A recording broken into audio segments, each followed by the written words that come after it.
अपने रूप में आ जाते हैं। बर्बरीक उन्हें प्रणाम करता है। वासुदेव कृष्ण, आप स्वयं मेरे शीश दान की अभिलाषा हेतु आए हैं। खाटू श्याम जी को भगवान श्री कृष्ण का अवतार माना जाता है। देश के करोड़ों लोग खाटू श्याम जी की पूजा करते हैं। खाटू श्याम जी मंदिर में हर वक्त भक्तों का तांता लगा रहता है और विशेष रूप से होली से कुछ दिन पहले सीकर जिले में खाटू श्याम जी का विशाल मेला आयोजित होता है, जिसमें राजस्थान सहित अन्य प्रदेशों के श्रद्धालु भी बाबा के दर्शन करने आते हैं।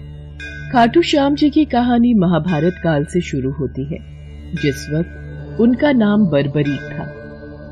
बर्बरीक भीम का पौत्र और घटोत्कच का पुत्र था। बर्बरीक बचपन से ही बहुत वीर योद्धा था। बर्बरीक ने अपनी माँ से युद्ध कला सीखी थी। बर्बरीक देवी शक्ति का बहुत बड़ा भक्त था। एक बार बर्बरीक ने देवी शक्ति की कठोर तपस्या की। बर्बरीक की कठिन तपस्या को देखकर देवी शक्ति वहाँ प्रकट हुई। आंखें खोलो पुत्र। प्रणाम माते। तुम्हारा कल्याण हो पुत्र। मैं तुम्हारी तपस्या से अति प्रसन्न हूँ। बोलो, क्या वरदान चाहिए? माते, आपने मुझे दर्शन देकर कृतार्थ कर दिया। अब तो बस एक ही अभिलाषा है कि आपका आशीर्वाद सदैव मुझ पर बना रहे और मैं अपना संपूर्ण जीवन दीन दुखियों की सहायता में व्यतीत कर सकूं। तथास्तु, तुम सदा दुर्बलों का सहारा बनोगे। मैं तुम्हें ऐसी शक्ति प्रदान करूंगी जो तीनों लोकों में किसी के पास भी नहीं है। पर ज्ञात रहे पुत्र, तुम्हें इन शक्तियों का दुरुपयोग नहीं करना। भगवती शक्ति ने बर्बरीक को 3 दिव्य बाण वरदान स्वरूप दिए। वो बाण अपने लक्ष्य को भेद कर वापस लौट आते थे। इसी वजह से बर्बरीक अजेय हो गया। बर्बरीक अपनी माता के पास पहुंचा और देवी शक्ति के दिए वरदानों के बारे में बताया। माँ, मैं भी कौरव और पांडव के युद्ध में जाना चाहता हूँ। मेरी युद्ध में जाने की बहुत इच्छा है। पुत्र बर्बरीक, मैं जानती हूँ तुम एक महान योद्धा हो, इसलिए मैं तुम्हें रोकूंगी नहीं, पर मुझे वचन दो कि तुम हारे का सहारा बनोगे। तुम युद्ध में हारने वाले की तरफ से लड़ोगे। मैं आपको वचन देता हूँ, मैं हारने वाले की ओर से ही युद्ध करूंगा। अपनी माँ को वचन देकर बर्बरीक नील घोड़े पर सवार होकर 3 बाण लेकर रवाना हो गया। भगवान कृष्ण तो अंतर्यामी है, वो ये सब लीला होते देख रहे थे। भगवान कृष्ण जानते थे कि बर्बरीक केवल हार रही सेना की तरफ से लड़ेगा, और वो ये भी जानते थे कि कौरवों को भी बर्बरीक के इस वचन के बारे में पता है। बर्बरीक कौरवों का सहयोग कर पांडवों का विनाश कर देगा। इस प्रकार जब वो कौरवों की तरफ से लड़ेगा तो पांडवों की लड़ रही सेना कमजोर हो जाएगी। उसके बाद वो पांडवों की सेना में चला जाएगा। इस तरह वो दोनों सेनाओं में घूमता रहेगा। श्री कृष्ण को पता था अगर बर्बरीक इस युद्ध में शामिल हुआ तो कोई भी सेना नहीं जीत पाएगी और अंत में कौरव पांडव दोनों का विनाश हो जाएगा और केवल बर्बरीक शेष रह जाएगा। इसलिए रास्ते में ही श्री कृष्ण ने ब्राह्मण का वेश धारण कर बर्बरीक को रोका। बर्बरीक को रोकने का अब एक ही उपाय है। मुझे बर्बरीक से उसके शीश का दान मांगना होगा। हे महावीर योद्धा, तुम कौन हो? ये कुरुक्षेत्र की रणभूमि है। तुम कौरवों और पांडवों के युद्ध में क्या कर रहे हो? हे ब्राह्मण देव, मैं घटोत्कच का पुत्र बर्बरीक हूँ। मेरा प्रणाम स्वीकार कीजिए। मैं महाभारत के युद्ध में सम्मिलित होने आया हूँ। ऐसा कैसे हो सकता है? तुम मात्र 3 बाण से युद्ध में सम्मिलित होने जा रहे हो? ब्राह्मण देव, ये बाण कोई साधारण बाण नहीं है। इनमें से मात्र 1 बाण भी शत्रु सेना को परास्त करने के लिए पर्याप्त है, और ऐसा करने के बाद बाण वापस तरकश में ही लौट आएगा। अच्छा, तो फिर इस पीपल के पेड़ के सभी पत्रों को छेद कर दिखलाओ। बस इतनी सी बात ब्राह्मण देव।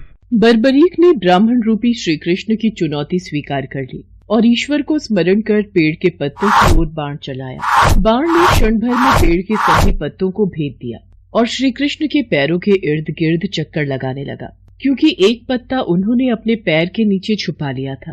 ब्राह्मण राज, अपना पैर यहाँ से हटा लीजिए, वरना ये तीर आपके पैर को भेद देगा।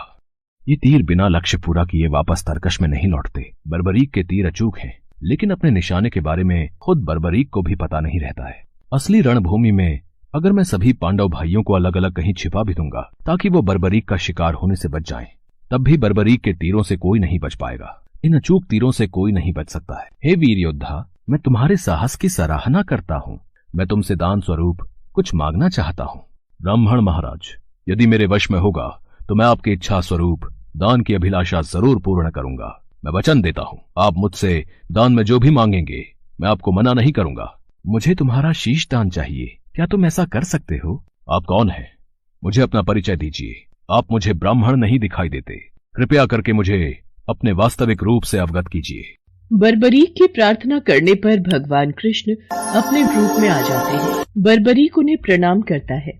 वासुदेव कृष्ण, आप स्वयं मेरे शीश दान की अभिलाषा हेतु आए हैं।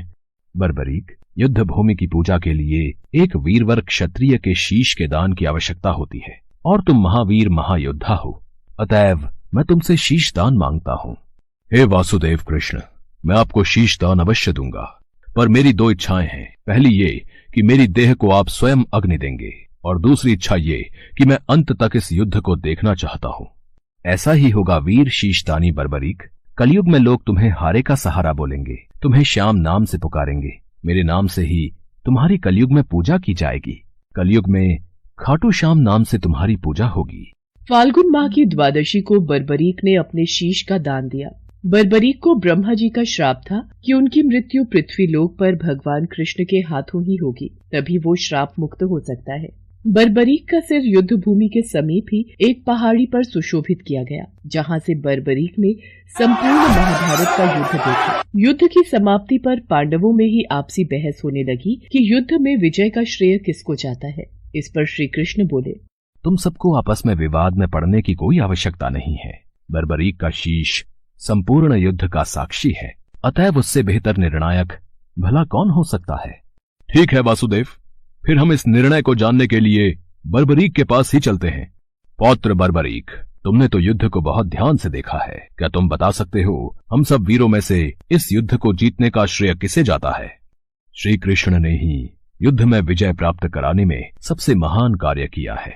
उनकी शिक्षा, उनकी उपस्थिति, उनकी युद्ध नीति ही निर्णायक थी। मुझे तो युद्ध भूमि में सिर्फ वासुदेव कृष्ण का सुदर्शन चक्र घूमता हुआ दिखाई दे रहा था, जो कि शत्रु सेना को काट रहा था। इस धर्म युद्ध को जीतने का संपूर्ण श्रेय भगवान श्री कृष्ण को ही जाता है। वीर बर्बरीक, तुम धन्य हो, तुमने बिल्कुल सही निष्कर्ष दिया। इसके पश्चात सभी पांडव बर्बरीक के निर्णय की सराहना करते हैं और भगवान कृष्ण से क्षमा मांगते हैं, क्योंकि वो जानते थे यदि स्वयं वासुदेव न होते तो ये धर्म युद्ध जीतना असंभव था। धर्म की विजय स्वयं वासुदेव कृष्ण के कारण ही हुई थी। भगवान कृष्ण के आशीर्वाद से बर्बरीक को कलयुग में श्याम नाम से पुकारा जाने लगा। आज भी खाटू श्याम जी महाराज के अनेकों भक्त रोजाना उनके दर्शन करने जाते हैं और उनसे मन वांछित फल की प्राप्ति करते हैं।